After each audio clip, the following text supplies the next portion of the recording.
Hey everyone, welcome to The Zest, the official podcast of Orange Coast Magazine. I'm Chelsea Ranieri, and today's guest is the CEO of Skullcandy, the headphones, earbuds, gaming, and speakers company. He's also held marketing positions at companies including DC Shoes, RVCA, Igloo, and more. Thank you so much for being here today, Brian Garofalow. Hey, Chelsea, thanks so much for having me. Of course. So when I was researching you, noticed that you went to Chapman, which I did as well. And then I also interned at DC Shoes in the PR department, like a few years after you left. So small world. Oh, super cool. We just missed each other, but yeah, like a couple times. Well, I heard on another podcast that you loved skating as a kid. So what initially got you into that? Hey, I think that's one of those pretty easy right place, right time stories. So a lot of people around me doing it, a lot of access to some amazing skate spots, a lot of really cool skate shops, all those things that really impressed upon me at a young age of, man, I just like doing this and I like everything about it. The people, the art, the culture, the music. So got hooked early, and Orange County was the place to do it. Yeah, that's, a lot of people have that I've interviewed who also grew up skating here have said the same thing. So was it just like this wave of skating that came in? Yeah, I think so. It's certainly been around a whole lot longer than when I started, but kind of maybe it's the consumer goods culture around it really took off. Right, kind of in my adolescence age. So there was just a lot of really cool stuff that you could go buy actual skateboard shoes, and you could go down to the local skate shop and see all these really cool, colorful graphics on the wall. And then, all the pros were here. So I'd go to my local not skate park that was used as a skate park, and you saw in Thrasher magazine, and it was just overwhelmingly cool. That's so cool. What was the skate park that wasn't a skate park? Yeah, it was actually called Sadlands. That was right by Brookhurst Junior High School in Buena Park and Anaheim border. Oh, cool. That's awesome. Well, as I mentioned, you went to Chapman as well, and you majored in business with an emphasis in marketing. What did you love about this major, and how do you feel that it set you up for your career? Because I'm pretty sure the business school kind of ranks in the top schools in the country, like consecutively for years, right? Yeah, business school's been fantastic there. So, I wanted a good general degree. I knew I wanted to get into consumer goods, and fell in love with Chapman just from doing a tour. Had a teacher in high school who was a big influence on me. She actually played volleyball at Chapman, so she had a really great network into there, and thought that was incredible schools. I only applied to a few, and when I got into that one and got pretty decent scholarship offer, it was definitely a place I wanted to go. And then marketing, I fell in love with that pretty early as well, of liking the ideas around why some people want to buy certain products and some people don't, and thought I'd be really good at helping craft brands and craft consumer perceptions of those brands. So Chapman also opened my eyes to a whole lot of new things I'd just never been exposed to in the past, specifically in the business world, and help build the network. That's been phenomenally important for me. So yeah, had a big impact from an early age for sure. Yeah, I also did the same thing with Chapman. Like, I took a tour of the campus and I was like, oh my God, this is it. But was it the creative aspect of marketing that you loved, or the psychological aspect of it?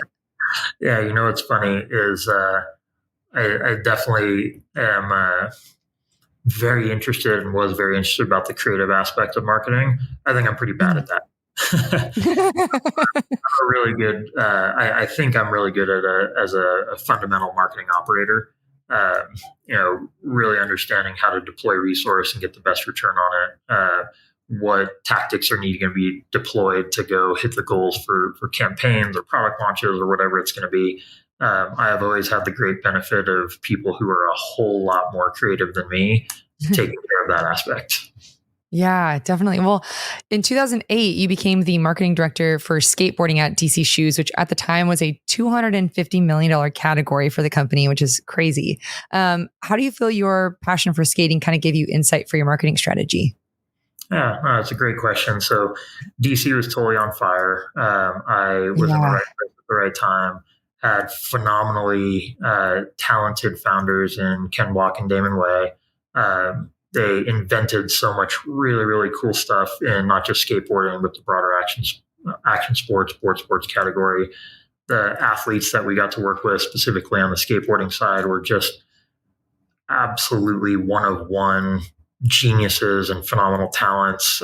So, my job there is really just harness that power and energy and bring it to consumers. So, the question about my background and how did that uniquely set me apart, I think I talk about this a lot, where lifestyle brands need to have a great combination of understanding how to execute really well, but also having that innate understanding of the consumer and what they might want that they don't even know that they want yet. And really, the only way you can get that is by participating, but more so than participating, by really, really caring.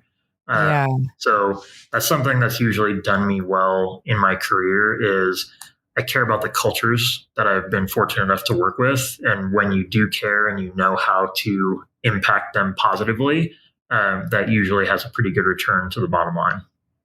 Definitely. Also, I just imagine like someone coming from the skate world and then getting to work with these incredible athletes. Was it just like a dream come true to have that, to be in that role? Yes. Yeah. Yeah. Super easy. So these are my heroes, and all of a sudden you're working alongside them. And I've been very, very fortunate in my career to work with some incredible people like that. But I think the really great people that I've worked with on the athlete and influencer ambassador side, they also have a really good understanding of what people like us do on the operation side. And when you can have a really great partnership, you do end up getting a 1 + 1 = 3 situation.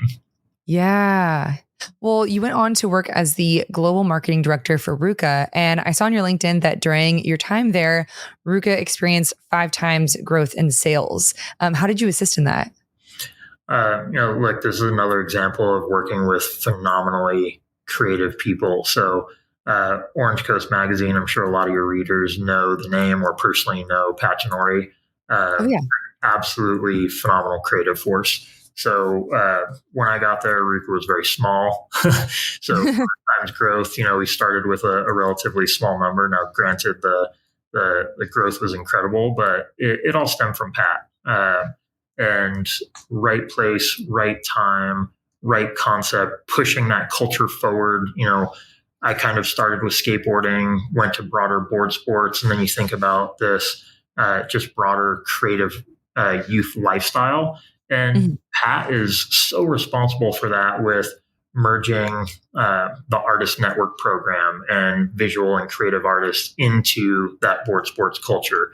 Musicians who cared about the board sports culture, merging and adding their talents into it. And then you have, more traditional sport and taking people like BJ Penn, MMA superstars, but also cares about that board sport culture, obviously Hawaiian, and so much of his life is the ocean and surfing. And so Pat, with the idea of what RVCA and the culture could be, this phenomenal network of going and making it happen, and then really adding to the culture. Like, we invested so much in so many events and people and just ideas that had never happened before. So that ball was already rolling. And one of the things I think I added to the team and was able to help see some of the great numbers was just more the idea of disciplined marketing operations. You can tend to have a lot of really good ideas, and you end up spreading a pie really, really thin with the resources. Right. But making the right bets, and then making sure you've got a team operating at a high level to go execute against those ideas.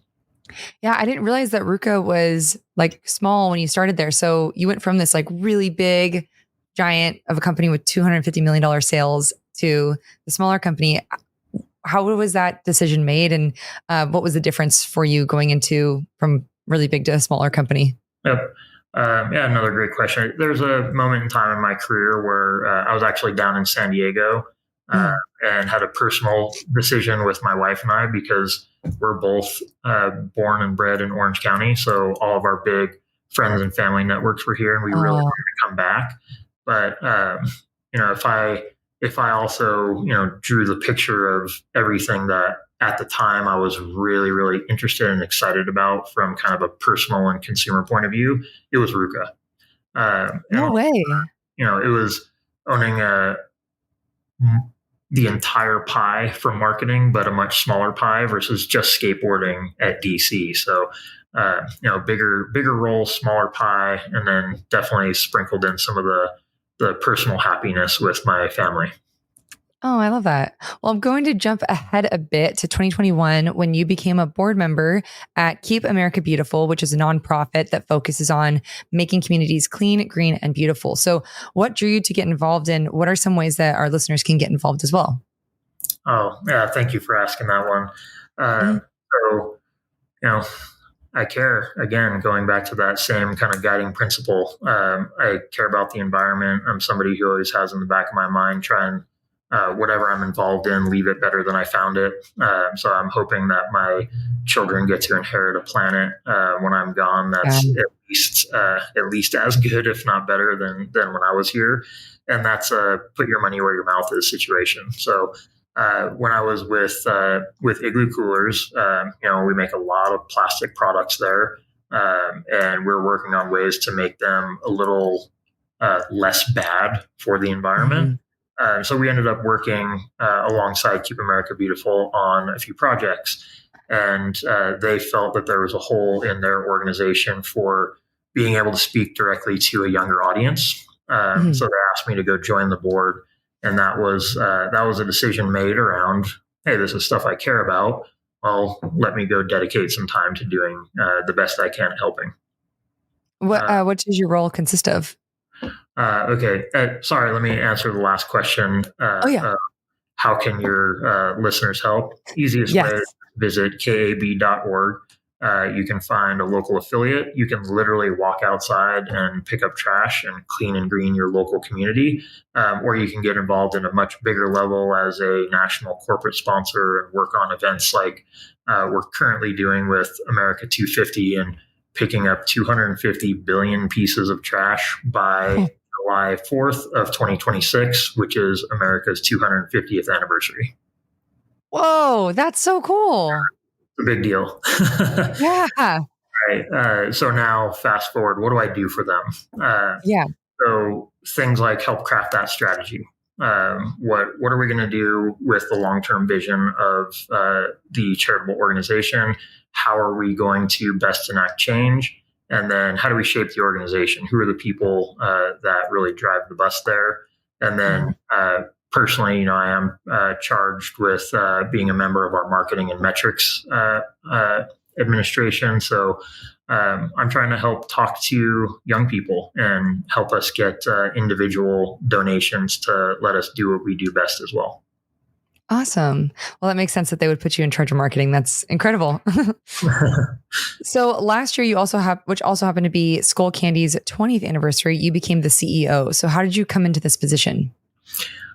So pretty natural evolution. So I was recommended to the private equity owners by the former chairman of the board of Igloo, who I had worked with for the last 5 years, who now just so happens to be the chairman of the board of Skullcandy. Nice. So there were some things that weren't necessarily going to plan here. They were looking to make a change at the CEO level. And a few people felt that I was the right person to do it. So here we go. Yeah. One of the things I love is, getting to speak once again to that core board sport consumer that is where I started my career, what I'm fairly good at, but then in the consumer electronics category, having a much, much wider aperture and talking to, in general, just a little bit younger, a little more active audience than the general consumer electronics consumer. Yeah. I literally remember when Skullcandy first came out in 2003. Yeah, obviously 2003. And it was like the kind of only headphone brand that was around at the time. Yep. And then it was so huge. And then I kind of didn't see it as often until I'm assuming you became in your role. And now my husband's been talking about it. Our friends are talking about it. I see it everywhere. Um, like, what is your vision for the company, and what have you done so far since you've stepped in? I don't love the fact that you hadn't heard about it in a long time. I do love the fact that you've been hearing about it a lot now. Yeah. Yeah, Skullcandy was the original lifestyle brand in the audio space, but the big issue is that was before we had our current mobile devices that we have now. So really, Apple and Samsung have come in, built mobile devices with operating systems. Google, obviously, on the operating system side. And those massive consumer electronics companies have got into the headphone space as accessories to the operating systems and hardware devices. So we have literally the biggest companies in the world as our competitors. So you hear a lot more with the billion-dollar marketing budgets from brands like that than you do with us, because there's a lot of noise out there. But what's the vision here? One, really get back to a core consumer, understand what that community wants and loves from us. Yeah. Understand how we can talk to way more people than that with our authentic voice. Give them the right product at the right place, at the right time, and the right price. And that involves a lot more exciting products and really cool colors with really cool features, and marketed by awesome people that hopefully somebody like you is paying attention to and hearing about from. Yeah. What are some of the new exciting products? Because my husband shouted out like 3 at me before he left the room. Well, look, one of the ones I love, and I don't know if we can bring up graphics. Unfortunately, I don't have them in my office, but it's called the Dime Evo. I actually have one on my bag here. Oh, cool! If we can see this pretty well, there you go. So this is a fun little product from us that just has this new industrial design that slides open, and the buds are in the case there, and it comes in a lot of colors. And now it's more like a little fashion accessory versus something that you just drop in the bottom of your bag and never think about until you've got to go study or commute or whatever you're going to do. And then we've got our Crusher ANC2 product. So this is what most people know us for. So we have Crusher bass in these over-ear headsets that has this little, where are we here? This little wheel here. When you turn that up, you get more bass in your headphones. We have a haptic in there. So if you like bass-heavy music, these are absolutely amazing, and our consumers love us for them. So with those 2 products in particular, we're also doing a lot of color, a lot of licensing, and a lot of partnerships. So you've seen things, and maybe your husband has. We just came out with a partnership with Possum Magazine, which is really, really cool in the surf space. Has some awesome colors there. We just did a partnership with Nora Vasconcelos, one of the world's best female skateboarders, and she created a Crusher headset with some of her original artwork on there, and more projects like that. And then heading into next year, we have the biggest product launch that we'll have in the history of our company, which I can't tell you about yet, but I can tell you about it. Oh, I can't wait. Well, it's funny you talked about different collaborations. I actually attended the Slow Tide event that you guys had at the Skullcandy satellite office in Costa Mesa, which is like in the camp. And I remember when that first came up, I was like, this is so cool. And the graphics on the walls and stuff. Can you talk a little bit about what that space is and all the cool things you have going on there? Yeah, I'm a huge fan of that space, and that event was super cool. So that space is a community center for us. It's one of the things that Skullcandy had lacked in the previous few years is we have gotten so much from our community of consumers, and we kind of stopped giving back as much as we really should have. So we know there's a big hub of our best consumers in Southern California, and specifically Orange County, and we wanted to do something that we thought was great for them. So we built that space as Skullcandy Studios, where we have a few of our staff working day to day. But we built an event space. We built a podcast and content studio. We built an editing bay. We built some gaming streaming stations. And we've made that space available for free to anybody in our community that wants to go it for cool events like the Slow Tide event. That's so cool. I had no idea that that's what that space was used for. That's really awesome. So it's so brand new, still getting the word out. But we have one Yeah. person, Danny, in the office there who is our program manager. And you can find a link to it on skullcandy.com, learn more about it, and get in touch with her and book an event. Awesome. Well, we talked a little bit about the huge competitors that you guys have, but what is that kind of secret sauce that keeps Skullcandy fans coming back?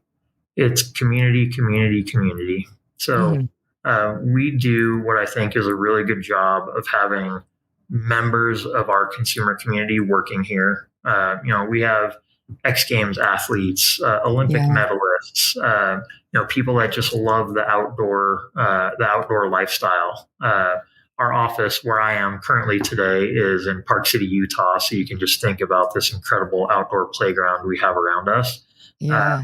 But we've got people that are embedded in these lifestyles, and we really, really care about progressing those lifestyles in the community that really makes them up. So for us, all about building the right product, telling the right marketing messages to people that want to be part of a really cool community. And those are things that you can't fake.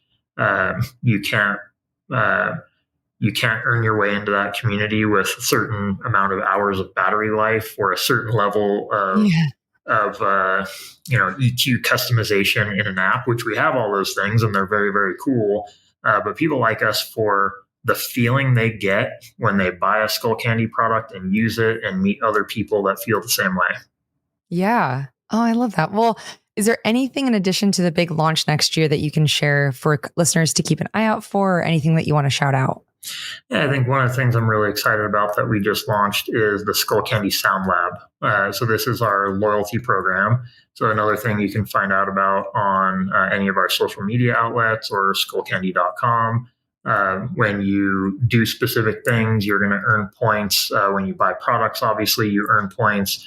And then just by being a member, it gets you access, kind of like a frequent flyer program, to get to do some things first, get to do some things exclusively, get to learn more about our brand that we reserve for those consumers, and all of the coolest product launches and even some exclusive products you get first by being a Sound Lab member. Ooh, very cool. Awesome. Well, we're coming to the end of our time, but before I let you go, I have three final questions for you that we call the Thoughtful Three. So, first, how have your views on leadership evolved during your career? Yeah, that's a great question. So, I think the views on leadership have really come around team. So, two aspects of that. Number one, because people are everything to not just Skullcandy, but every company, we have to make sure and really understand our team and provide our team the best experience that they can have. The other thing is the idea of building team. We've got to put people inside this business and every business that we know are going to work well together, especially at an executive leadership team level. Yeah. So I guess summing that one up is really caring about people and make sure they are set up for success. Oh, I love that. That's awesome. Second of all, what skills or qualities do you feel have been crucial to your success? Well, one, I think I'm pretty good at understanding people, but without answering the same answer twice, I'd say the network. So I put a lot of time and energy from a really young age of trying to meet people in the same career path and in the same industries, showing up for them when they needed it, being reliable for the network, and just the standard do unto others as you wish they would do to you, and Yeah. that come back and paid dividends that I could have never thought of. Case in point, I'm in my current job because somebody recommended me for this that I had done a good job with in the past. Yeah, that's so true. I feel like Chapman did a really good job of instilling that in their students too. There's like networking events and things like that. Yeah, they do a great job with that, and Mhm. current chair of the business school, I think is continuing on that legacy. And I've been fortunate enough to go back and do some events with them. No way. I would shout out Henry, but I really love going back and continuing to be part of that community. That's awesome. Well, lastly, what is one habit or routine that you feel has helped you become successful in your career? That's a tough one because there's so many habits and so many routines. Oh, wow. I would actually say the routine itself, having a really great routine, really great time management. You only get 24 hours a day and one lifetime. So putting your energy into the things that you really should be doing every single day. Yeah, definitely. Well, thank you so much for doing this. This was so exciting getting to talk with you. I can't wait to see what you guys have in store for your launch. You'll definitely be getting an email from our PR team. Well, thanks again Yes. for having me. Of course.